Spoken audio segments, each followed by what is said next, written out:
Fair enough, let's change gears. Road to Perdition. Slightly better film on a number of levels. 1931, Chicago. A splendiferous time if you're a gangster or want to make a gangster movie.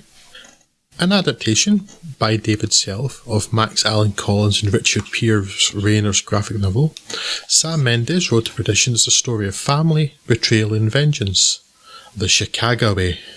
Tom Hanks plays Michael Sullivan, an enforcer for an Irish mafia family headed by Paul Newman's John Rooney. Michael is efficient, loyal and trustworthy, unlike Rooney's own son, Connor, Daniel Craig, a noted screw-up.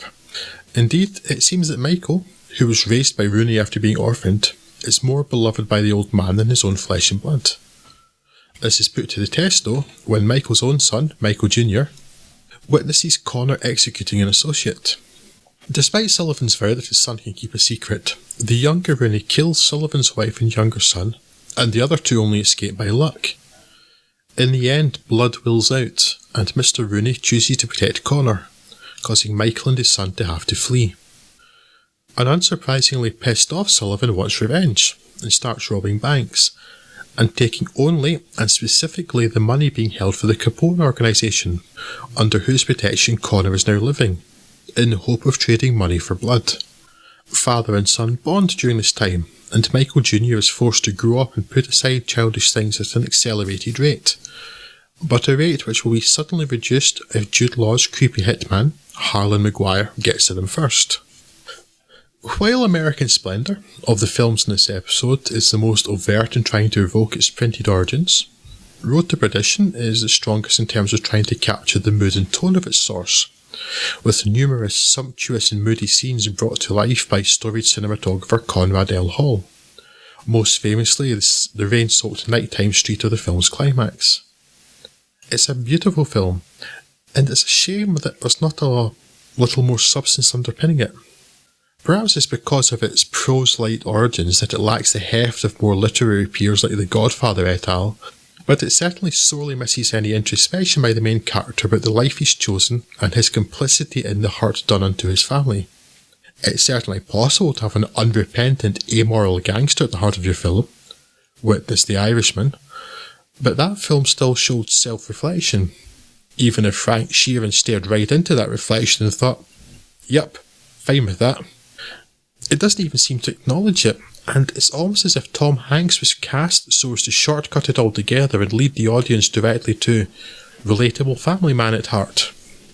Paul Newman, in one of his final roles, is magnificent, electrifying, and I'd love it if there were much more of him in this film. It's not his character's story, but he's just so damn good. And while I like Tom Hanks and think he's often very watchable, in Road to Perdition he's just too Tom Hanks. He's not bad, but I just struggled to buy him as the cold, aloof father, and absolutely don't buy him as the hard-as-nails mob enforcer.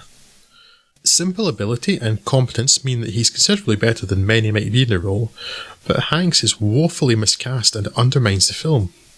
It requires someone more like Clint Eastwood in Unforgiven, a film with which Road to Perdition shares a few notes, not Forrest Gump. I'll mention Hall's cinematography again, as it really is lovely, and Sam Mendes' shot compositions are well considered and often striking. Visually he's generally on the money, but Perdition highlights a certain lacking in emotion and character. It's a good, but far from great film that's still very watchable, so if you haven't seen it, you could do worse than so do. It also, though, really doesn't need the narration. Go away, lazy device. You're not welcome round here.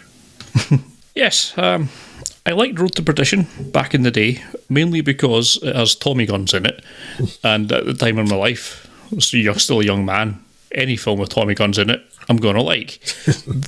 That phase of my life has lasted until about, well, probably until I die, so I still like this an awful lot because it's still got Tommy guns in it.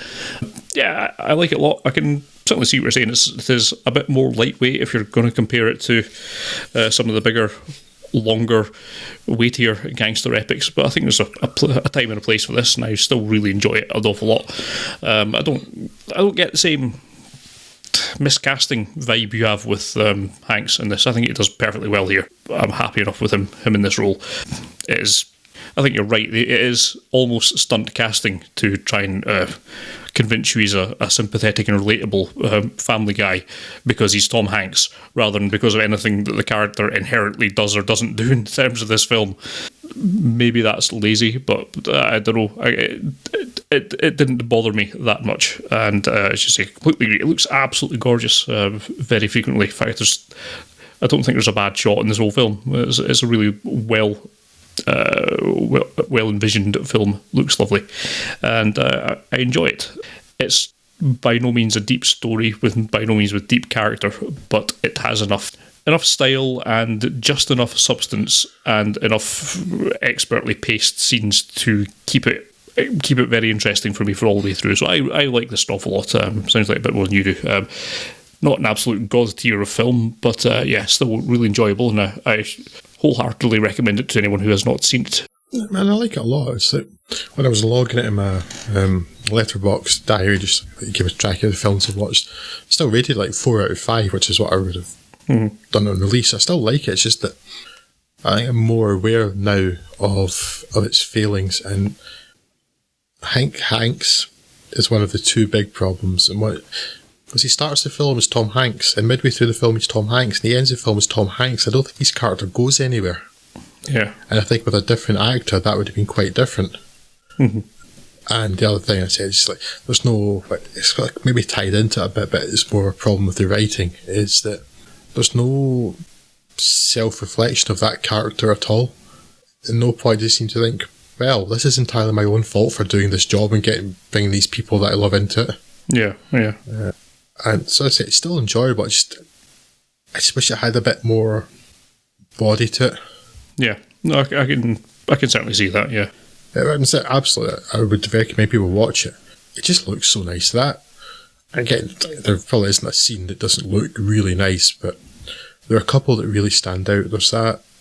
It's like one of the final scenes actually, on the house in the ocean. Yeah. When it's sort of playing about with reflections and stuff. Yeah. It's so well composed and shot. And actually, it tells a story as well. And then, there's that scene, the climax in the street with just Thomas Newman's score playing and the heavy, heavy rain that looks like it should be in black and white, and it isn't actually, but it may as well be. It's really, really good looking. So yeah, it's still a very good film. It's just that it's one of those films that it's not like I think it's bad. It's more like I wish it was better. I want it to be better. It deserves to be better. I find it disappointing in that way rather than, well, this wasn't any good, you know? Yeah. It's disappointing that it's only very good rather than great. Yeah. Great, yeah. That's about the size of it.